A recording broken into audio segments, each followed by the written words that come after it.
और अब आपको मैं क्रमवार तरीके से आपकी जानकारी के लिए, जिसको हम साझा भी करेंगे, ये पूरा नोट पढ़ देती हूं। दिल्ली में हर साल 6000 के करीब किडनैपिंग और अबडक्शन के मामले हो रहे हैं। दिल्ली में बच्चों के खिलाफ होने वाला अपराध हिंदुस्तान में सबसे ज्यादा है, 8080।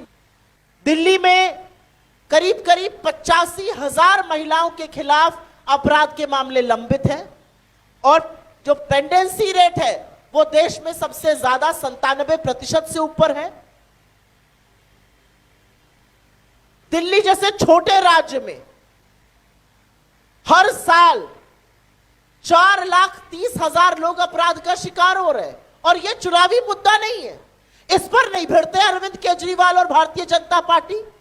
इसको बोल दो तो जुगलबंदी होने लगती है, डुएट गाने लगते हैं। जब अपना मामला आएगा तो एलजी के यहां जाकर पैर पसारकर आप बड़ी बड़ी बातें करते हैं, तब आप धरना देने का ढोंग करते हैं। लेकिन जब महिलाओं का, बच्चों का, आम जन की सुरक्षा का मामला आएगा तो आपके मुंह पर ताला लग जाता है। क्यों? क्या महिलाओं का सम्मान, क्या महिलाओं की सुरक्षा, क्या बच्चों की सुरक्षा आपकी जिम्मेदारी नहीं है? किस मुंह से अमित शाह जी और किस मुंह से नरेंद्र मोदी जी दिल्ली में प्रचार करने उतरे हैं? 26 साल दिल्ली ने बाहर रखा है, फिर खदेड़े जाएंगे, क्योंकि दिल्ली समझती है कि आपकी देखरेख में, आपकी छत्र छाया में दिल्ली अपराध की कैपिटल बनी हुई है। विश्व में, पूरे विश्व में दिल्ली में जो क्राइम रेट है वो 14241, 1424, जो विश्व में सबसे अधिक है। जो क्राइम रेट विश्व का औसतन 258 है, दिल्ली का 1400 से ऊपर है। इसके लिए कौन जिम्मेदार है? इसके लिए आप और बीजेपी दोनों जिम्मेदार हैं।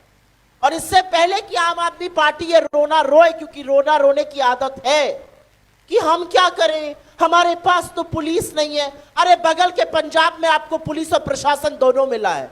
क्या हाल कर दिया आपने पंजाब का। असलियत यह है कि पंजाब के थानों में आज बम चल रहा है। असलियत यह है कि पंजाब की सुरक्षा व्यवस्था, कानून व्यवस्था पूरी तरह से ध्वस्त कर दी है। और जो लोग दिल्ली में वापस लौटने का दावा कर रहे हैं, जिनको 26 साल तक बाहर रखा गया है, उनका लेखा जोखा, उनकी कलई मैंने ऑलरेडी खोल दी है। अमित शाह जी को यह ज्यादा चिंता है कि एक 21 साल की लड़की किसी चीज पर बोल दे तो उसको दिल्ली पुलिस पकड़ने बेंगलोर पहुंच जाती है। लेकिन अमित शाह को यह चिंता नहीं है कि दिल्ली की हर महिला आशंकित है, आतंकित है, परेशान है, मैं घर से निकलूं मेरे साथ कुछ हो ना जाए। इसका जवाब कौन देगा? किसकी जवाबदेही है दिल्ली को लेकर? आज सवाल यह पूछा जाएगा।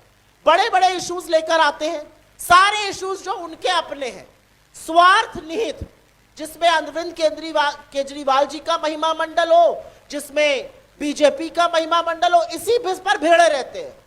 अरे दिल्ली समझ रही है, दिल्ली समझ रही है कि मुद्दों की राजनीति से आप कोसों दूर है। आप फर्जी वादे करते जाइए। दिल्ली पूछना चाहती है 11 साल में क्यों नहीं कर दिया ये सब।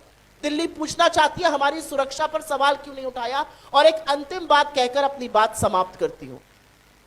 2012 में आप ही की तरह पत्रकार थी और पूरी निर्भीकता से ये जानते हुए कि केंद्र और दिल्ली की सरकार हर वो कदम उठा रही है जो निर्भया के अपराधियों के खिलाफ उठाना चाहिए, ये जानते हुए कि रात को 2:30 बजे जब निर्भया इलाज के लिए सिंगापुर जा रही थी तो टारमैक पर इस देश के प्रधानमंत्री, दिल्ली की मुख्यमंत्री और सोनिया जी मौजूद थे। ये जानते हुए कि जब दुर्भाग्यवश उसकी मौत हो गई और उसका शरीर, पार्थिव शरीर देश लाया गया, तो रात के 1:30 बजे इस देश के प्रधानमंत्री ने, दिल्ली की मुख्यमंत्री ने और सोनिया जी ने वहां पर खड़े होकर उनके परिवार के साथ ढांढस बंधाया।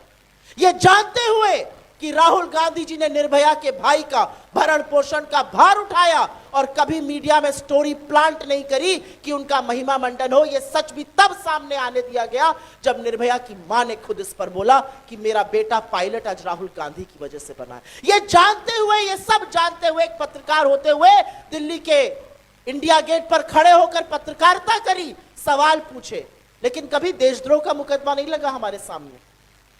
और अपने इर्द गिर्द बीजेपी वालों को देखा, अपने इर्द गिर्द आप वालों को देखा, लेकिन पिछले 11 साल से एक बार भी ना एक बीजेपी के मुंह से चू निकली, ना एक आपके मुंह से शब्द निकला, और बेधड़क अपराध बढ़ता रहा। 6 गुना अपराध राष्ट्र की राजधानी दिल्ली में जो 80,000 होता था 2013 में, वो 3,20,000 पार कर गया, और इनमें से किसी के कान पर जू नहीं रहेंगी। आज सवाल यह है कि दिल्ली अपराध को बेधड़क होने पर, अपनी सुरक्षा पर आशंकित रहेगी या एक बड़ा फैसला करेगी।